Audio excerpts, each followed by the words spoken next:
আসসালামু আলাইকুম। শুভেচ্ছা জানাচ্ছি আমি আরাফাত ইসলাম, দি ফ্লাটার ডেভেলপার ইউটিউব চ্যানেলের পক্ষ থেকে। তো এই ভিডিওটি মূলত তৈরি করতেছি যে এপিকে তৈরি করতে আ আ কত সহজে তৈরি করা যায়। তো আমাদের প্রথমত জানতে হবে যে এপিকেটা আসলে কোন কাজে লাগে। তো একটু মনোযোগ দিয়ে শুনুন।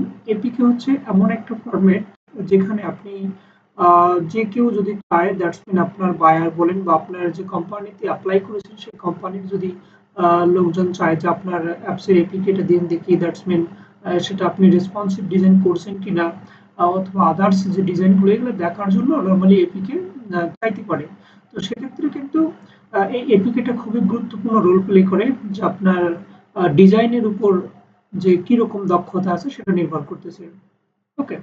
তো এখন এপিকে তৈরি করতে গেলে বিভিন্ন ধরনের অনেকে ঝামেলায় পোহায়। তো আমাকে অনেকে রিকোয়েস্ট করেছে যে ভাই এপিকে তৈরি করে দেন দেখি কত সহজভাবে যায় কিনা।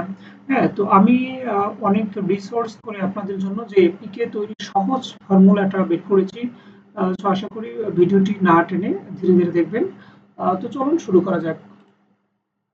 তো এটা আমি একটা প্রজেক্ট আমার অ্যান্ড্রয়েড স্টুডিওতে ওপেন করেছি। ওপেন করার পর আপনারা এখানে দেখতে পাচ্ছেন যে আমার প্রজেক্টের নাম হচ্ছে ট্রাভেল। তো আমি প্রজেক্টটা কিন্তু রান করিনি। ঠিক আছে? রান করিনি, জাস্ট ভিডিও করব বলে। সো আপনি যদি চান রান করতে পারেন। অর্থাৎ আপনার প্রজেক্ট ওপেন করে সেটা রান করতে পারেন, আবার নাও করতে পারেন।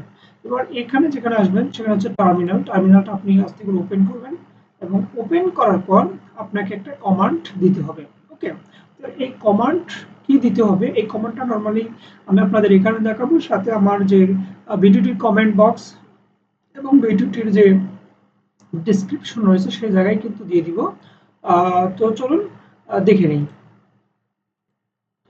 তো কমান্ডটা যদি হয় সেক্ষেত্রে আমি আমার চ্যাট জিপিটি ওপেন করেছি এবং সেখানে লিখেছি যে Flutter build applications small with command.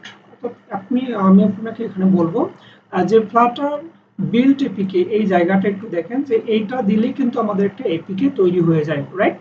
But APK তৈরি হওয়ার পরও আমি স্মল সাইজ এই বলছি কেন? কারণ হচ্ছে যে এপিকে কিন্তু অনেক লেন্দি হয়ে থাকে অনেক ক্ষেত্রে। দ্যাটস মিন অনেক লেন্দি হওয়ার কারণে এপিকেটা যখন আপনি আপনার ফ্রেন্ড বলেন বা আপনার যে কলিগ বলেন তাদেরকে যদি দিতে না পারেন, দ্যাটস মিন লেন্দি হওয়ার কারণে সেক্ষেত্রে একটু সমস্যায় পড়তে হয়। সো এই জায়গায় যখন আমি স্মল উইথ কমান্ড দিয়েছি সেক্ষেত্রে কিন্তু আমার এপিকের সাইজটা নর্মালি ছোট হয়ে যাবে, রাইট?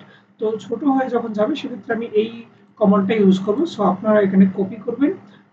আমি যেহেতু আমার ডিসক্রিপশনে দিব এবং কমেন্ট বক্সে দিব সেক্ষেত্রে ওখান থেকে কপি করবেন, কোনো ধরনের সমস্যা হবে না।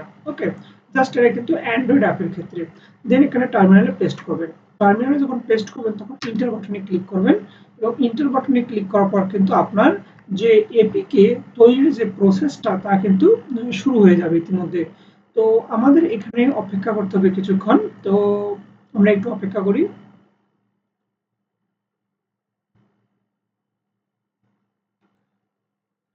তো ইতিমধ্যে আমাদের কিন্তু এপিকেটা তৈরি হয়ে গেছে। সো আপনারা এপিকের লোকেশনটা প্রথমত চিহ্নিত করবেন। দেখুন এখানে আমার যে ফ্লাটার এপিকেটা রয়েছে সেখানে অ্যাপের পর আউটপুট, দেন আছে ফ্লাটার এপিকে।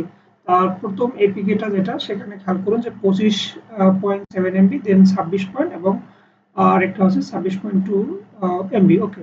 তাহলে আমাদের প্রথমত এই লোকেশনে আমাদের ফাইলটা খুঁজতে হবে। তো এই জন্য আমাদের যেটা করতে হবে, আমাদের যে ফোল্ডারে আহ, এই অ্যাপ্লিকেশনটা তৈরি করা হয়েছে সেই ফোল্ডারে তৈরি যেতে হবে।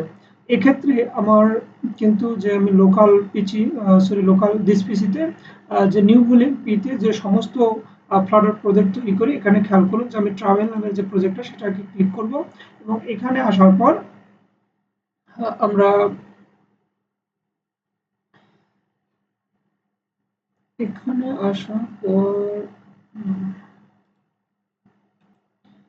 আমরা বিল্ড নামের একটা অপশন দেখতে পাবো। সো এখানে বিল্ডে ক্লিক করবো। বিল্ডে ক্লিক করার পর এখানে খেয়াল করুন যে অ্যাপ রয়েছে, অ্যাপের পর এখানে কি রয়েছে আউটপুট। সো আউটপুটের পর যে বিষয়টা হচ্ছে ফ্লাটার এপিকে এবং এপিকে। সো আমি সাজেস্ট করব যে এপিকে কে ডাবল ক্লিক করার এবং এপিকে তে ক্লিক করার পর রিলিজ নামে একটা অপশন আছে, সেই রিলিজের ভিতর খেয়াল করুন যে আমাদের এই এপিকে গুলো কিন্তু তৈরি হয়ে গেছে।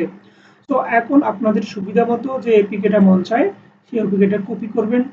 এবং প্রথমত যেখানে আমি কপি করব দেখেন খেয়াল করুন যে কপি করার পর যে আমি কপি করলাম। কপি করে কিন্তু আমি আমার যে নির্দিষ্ট জায়গায় সেটা পেস্ট করতে পারবো। তো আশা করি বুঝতে পেরেছেন। তো ধন্যবাদ সকলকে, এবং যদি কোনো সমস্যা হয়ে থাকে তো অবশ্যই কমেন্ট বক্সে জানাবেন। ধন্যবাদ সকলকে।